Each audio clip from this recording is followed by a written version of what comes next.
러시아의 블라디미르 푸틴 대통령이 우크라이나 침공 이후 최대의 정치적, 경제적 위기에 직면하며 제국 붕괴의 서막이 올랐다는 분석이 제기되고 있습니다. 월스트리트 저널 WSJ 등 주요 외신과 전문가들은 푸틴 대통령이 위대한 러시아의 부활을 명분으로 시작한 전쟁이 오히려 러시아 시스템 전체를 파괴하는 치명적인 실책이 되었다고 보도했습니다. 현재 러시아 영토의 70% 이상이 우크라이나 드론의 사정권에 들어갔으며 우랄 산맥 너머 1,500km에서 1,700km 떨어진 후방 지역까지 공격을 받는 등 안보 공백이 현실화되고 있습니다. 이러한 군사적 위협과 더불어 러시아 내부 경제는 심각한 균열을 보이고 있습니다. 서방의 강력한 제재와 막대한 전쟁 비용 지출로 인해 연방 재정 적자가 눈덩이처럼 불어나고 있으며 이를 메우기 위해 러시아 정부는 지난 20년간 축적해온 금 보유고를 매각하기 시작했습니다. 또한 과거 모스크바의 영향력 아래 있던 중앙아시아와 코카서스 국가들이 잇따라 러시아로부터 거리를 두며 외교적 고립도 심화되고 있습니다. 특히 아르메니아는 최근 유럽연합 가입 의사를 공식화하며 사실상 러시아 주도의 안보동맹에서 이탈하는 행보를 보이고 있습니다. 전문가들은 지금의 상황을 1991년 소련 붕괴 직전과 유사하거나 그보다 더 심각한 수준이라고 진단합니다. 전선에서의 국지적인 성과가 국가 전체의 인적, 경제적 자원 고갈을 막지 못하는 상황에서 푸틴 정권은 이제 전쟁의 승리가 아닌 체제 생존을 위한 투쟁을 벌여야 하는 처지에 놓였습니다. 대내외적인 압박이 최고조에 달하면서 러시아라는 거대 제국이 내부로부터 무너져 내리고 있다는 경고음이 도처에서 울리고 있습니다. 유익하셨다면 구독과 좋아요 부탁드립니다. 다음 소식에서 더 자세한 내용을 전해드리겠습니다. 우크라이나의 장거리 타격 능력이 비약적으로 향상되면서 러시아 후방 병참 기지와 주요 산업시설이 직접적인 타격을 입고 있습니다. 볼로디미르 젤렌스키 우크라이나 대통령은 우크라이나가 이제 1,500km 이상의 거리에 있는 러시아 본토 목표물을 타격할 수 있는 역량을 갖췄다고 공식 발표했습니다. 실제로 지난 4월 25일에는 국경에서 약 1,700km 떨어진 예카테린부르크의 드론 공격이 기록되었으며 이는 전면전 시작 이후 가장 먼 거리의 공격 사례로 기록되었습니다. 우랄 지역의 튜멘주에서도 드론 위협이 보고되는 등 과거 안전지대로 여겨졌던 러시아 심장부가 전장으로 변하고 있습니다. 이러한 군사적 타격은 러시아의 전쟁 수행 능력에 치명적인 영향을 미치고 있습니다.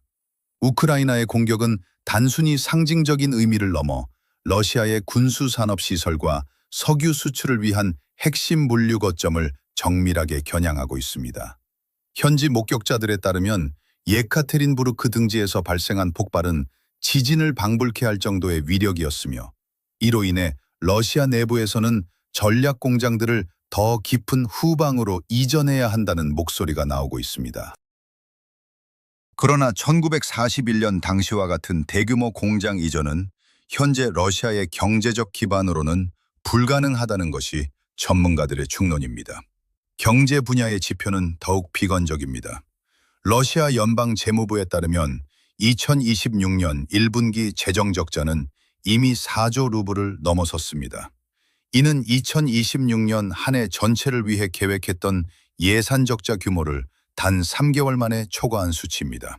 재정 고갈이 심각해지자 러시아 중앙은행은 2025년 11월부터 시중은행과 국영기업에 금을 직접 매각하며 현금 확보에 나섰습니다.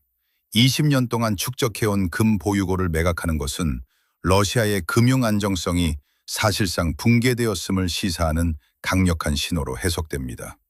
국제적인 고립 역시 가속화되고 있습니다. 스웨덴 해안경비대는 발트해에서 러시아의 그림자 함대로 의심되는 유조선을 억류하고 조사를 진행 중입니다. 이 선박은 시리아 국적기를 달고 운항했으나 국제 안전 규정을 미준수하고 제재 목록에 오른 것으로 확인되었습니다. 우크라이나는 러시아의 외화 수입원을 완전히 차단하기 위해 200톨 400척에 달하는 러시아 유조선에 대한 동시다발적인 차단과 국제적인 제재 동참을 강력히 촉구하고 있습니다. 이처럼 전방위적인 군사, 경제적 압박은 푸틴 정권의 통제력을 한계치까지 몰아붙이고 있습니다. 뉴스 채널을 구독하시면 실시간으로 업데이트되는 속보를 가장 빠르게 확인하실 수 있습니다. 러시아의 전통적인 영향력 아래 있던 주변국들이 이탈하면서 모스크바의 외교적 입지가 급격히 축소되고 있습니다.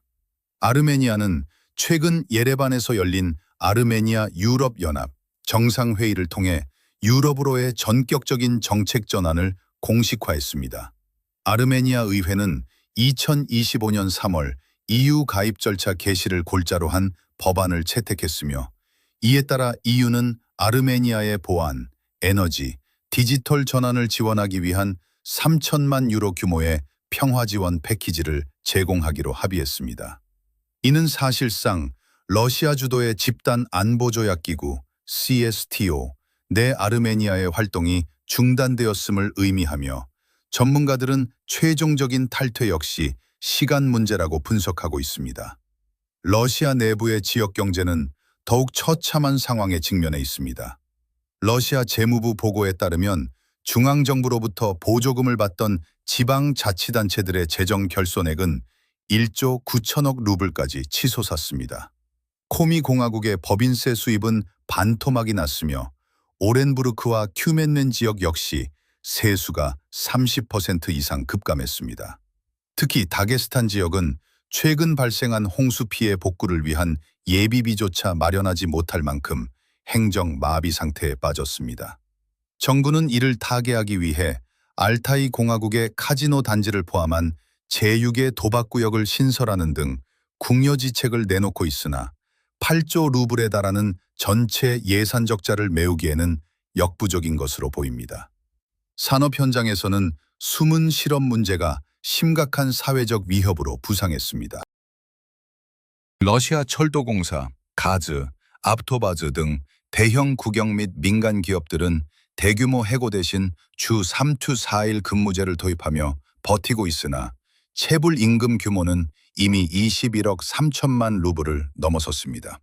여기에 더해 러시아 정부는 부족한 세수를 확보하기 위해 이른바 비우호국에서 수입되는 의류와 화장품 등에 최대 50%의 관세를 부과하기 시작했습니다. 이로 인해 생필품 가격이 15%에서 30%가량 폭등하며 서민 경제의 고통이 가중되고 있습니다.